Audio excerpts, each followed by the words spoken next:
Sveiki visi užsukę į audio chuliganus. Šiandien antroji tema, kodėl būtent Yamaha.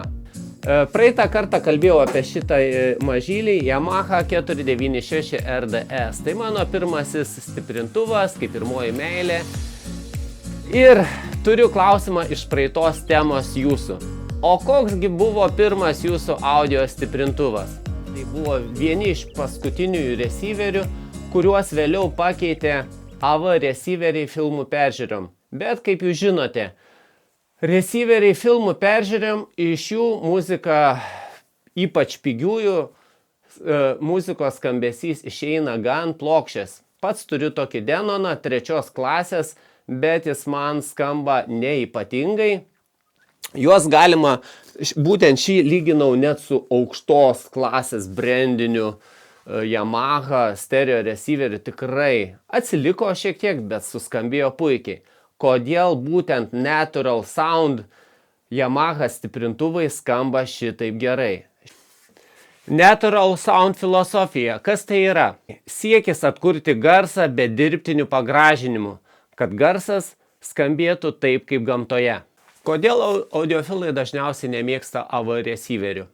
Yra 2 receiveriai, senieji receiveriai, toks kaip šitas mano, tai tik tuneris viduje, tai neypatingai yra daug visokių mikroschemų, audio kelių, signalo kelių, bet kalbame apie AV receiverius, kuriuos naudojame filmų peržiūrom. Kodėl audiofilai nemėgsta receiverių? Yra dėl to rimtų keletą priežasčių. Signalo kelias. Receiveriuose signalas eina per daugybę mikroschemų, vaizdo procesorių ir perjungėjų, kas teoriškai išpurvina garsą.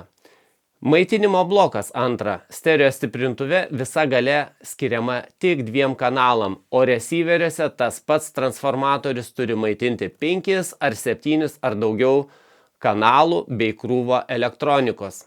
Tačiau, jei jūsų receiveris yra kokybiškas, seno modelio, nesvarbu, gal ir naujo, jis dažnai turi puikius galios tranzistorius, kurie stereo režime groja ne prašiau už vidutinės klasės stiprintuvus. Kai kam gali pasirodyti, Yamaha skamba analitiškai ir skaidriai. Puikiai mokykla suprasti, ar patinka neutralus garsas, ar nepatinka, ir ieškoti vėliau šiltesnio garso. Apie sinergetiką mes pakalbėsime sekančiame video, tai puikia tema.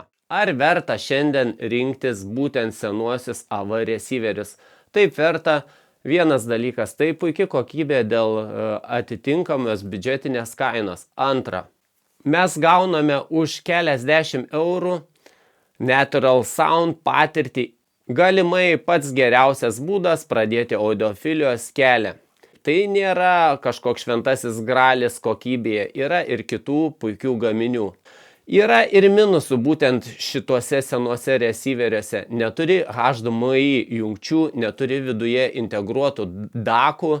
Būtent šitų stiprintuvėlių korpusas yra gan aliuminijos iš plonos plokštės, gali kai kuriem nepatikti būtent šitie išsikišę lauk reguliavimo rankenėlės, bet tai yra skonio reikalas. Ir vėl, kaina kokybė, kaina kokybė. Tai tikrai bus geriau negu D klasės stiprintuviukai arba kažkokios bluetoothinės kolonėlės.